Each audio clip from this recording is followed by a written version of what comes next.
Oke guys, kembali lagi di channel HP Bay. Langsung aja di video kali ini aku mau unboxing HP Sony Xperia XZ2 di tahun 2022. Ya, kira-kira HP ini masih worth it nggak sih buat dibeli di tahun sekarang? BTW ini sebenarnya bukan HP yang aku beli, tapi HP punya temen yang dia itu minta requestan sama aku buat dicariin HP dengan budget gak jauh dari angka 1 juta.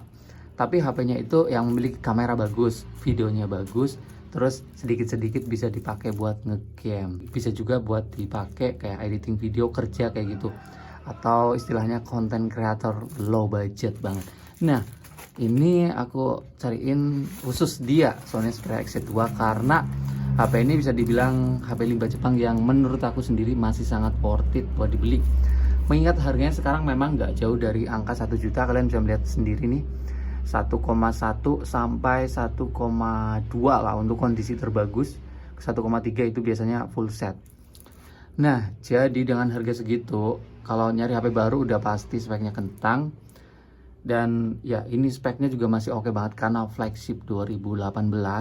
Di bawahnya XZ3 memang, tapi XZ3 harganya sekarang selisihnya sekitar 400 ribuan dengan si XZ2 ini. BTW aku juga punya XZ3 yang akan aku unboxing nanti di next video.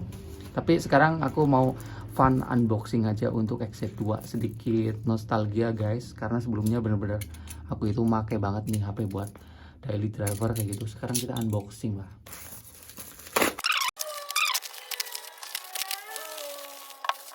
Oke guys, dan aku belinya jelas unit batangan aja ya, karena beli HP beginian itu agar lebih hemat batangan. Terus percuma juga biasanya aksesorisnya itu nggak bagus. Dan kalau kalian pengen beli HP yang aku beli ini, sellernya di Bang Beno di Shopee, linknya aku taruh di deskripsi.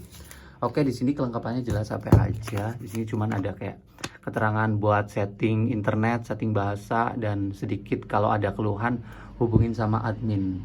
Oke, dan ini adalah Sony Xperia XZ2. Ini bukan apa ya, kesan pertama, tapi udah beberapa kali bener-bener aku nyoba HP ini. Jadi ya sekarang kita lihat-lihat aja. Untuk spesifikasi, HP ini pakai chipset Snapdragon 845. Terus RAM-nya 4 GB, internal 64, kamera depannya memang 5 megapiksel, kamera belakangnya 13 megapiksel. Sudah ada fingerprint. Oh ya, kita sedikit nostalgia dengan bodinya. Ini masih kelihatan premium banget sih di tahun sekarang. Karena apa? Pertama solid banget ini asli. Build quality-nya bagus banget. Terus ya desain kaca jelas kalian bisa melihat sendiri, ini mewah banget, mengkilap-mengkilap nih.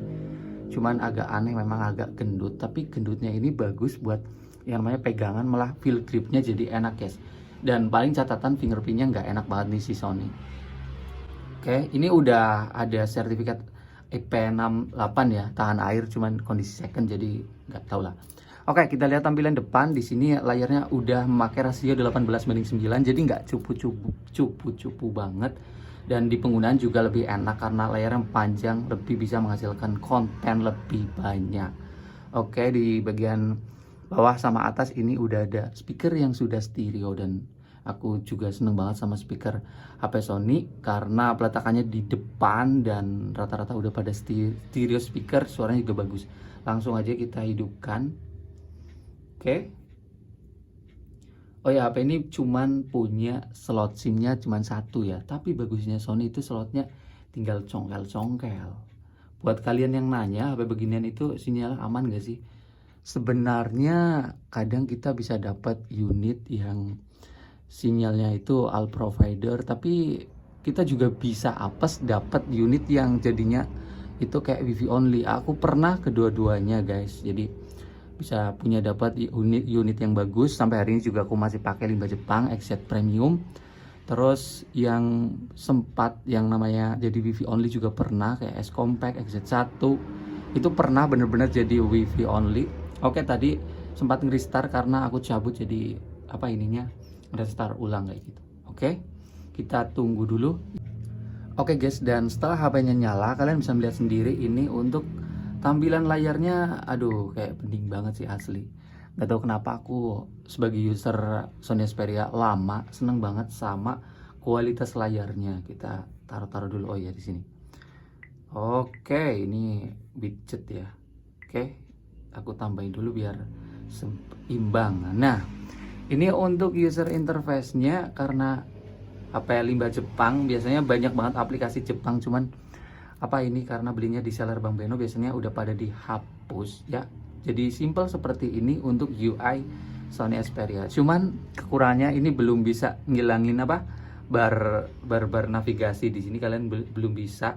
Jadi masih kelihatan jadi ngepotong layar kayak gitulah. Nggak kayak HP zaman sekarang. Misalnya kayak Pixel ini udah bisa ngerubah navigasi. Yang pasti untuk user interface HP Sony Xperia kayak gini tuh nggak ada iklan lah ya. Jadi udah berasa clear aja meskipun terganggu sama aplikasi limbah Jepang. Sedikit-sedikit ada lah. Oke, kita cek aja untuk versi Androidnya. Oh, ini masih di Android 8 apa ya? Sebentar. Oh ya, ini masih di Android 8 tapi bisa update ke Android 10. Setidaknya ini punya fitur gestur tipis-tipis sama mode malam kayak gitulah. Soalnya di bawah ini Android 9 kayak XZ1 ke bawah itu belum bisa mode gelap. Oke, sekarang langsung aja untuk kameranya. Ya, BTW ini Sony Xperia punya tombol shutter kamera ya. Jadi bisa ditekan, nggak usah kita nyari-nyari menu kamera kayak gitu. Bagus sih, aku juga seneng kalau gugup ataupun kalau motret di bawah air kayak gitu. Paling kekurangan beli HP beginian dari segi kamera adalah fiturnya ya. Karena lensanya cuma satu biji, zaman dulu belum bisa yang namanya ultra wide, foto lebar kayak gitu belum bisa, foto deket makro juga belum bisa, foto portrait bokeh juga belum bisa di Sony ini, meskipun kayak di brand lain kayak iPhone yang single kamera iPhone XR sama Google Pixel 3 ini satu biji tapi bisa bokeh, tapi di Sony ini nggak ada guys, nggak bisa bokeh. Tapi untuk hasil fotonya secara simple cepret-cepret menurut aku masih bagus sih. Hasilnya itu masih bisa dibilang tajam lah nih untuk Sony Xperia. Wow. Layarnya juga asik banget buat ngelihat foto sekaligus video kayak gitu. Kalau untuk kamera depannya sih ini cuma 5 megapiksel, tapi untuk hasilnya sih mengeluarkan budget segini bagus guys. Nih kalian bisa melihat sendiri termasuk tajam gambarnya, dan yang aku seneng dari kamera Sony Xperia itu sangat natural ya, nggak ada efek putih-putih kayak gitu kayak terigu, nggak ada. Cuman kekurangannya di sini adalah nggak bisa mode cermin. Jadi kita potret itu gambarnya nanti kebalik ya. Misalnya seperti ini, kalian bisa melihat 1, 2, 3 cepret. Nah jadi seperti itu dan hasilnya seperti ini. Jadi nggak bisa mode cermin di Sony Xperia dan nggak ada settingannya memang. Jadi kalian perlu diedit terus dibalik kayak gitu. Nah bagusnya ini adalah kamera videonya guys, baik depan ataupun belakang, karena ini bisa rekam dengan fitur steady shot, bisa disetting aktif pintar kayak gitu, dan hasilnya juga stabil banget. Ini aku sempat bikin video kayak vlog pakai HP ini dulu, dan kamera belakangnya juga ini bisa rekam sampai 4K ya.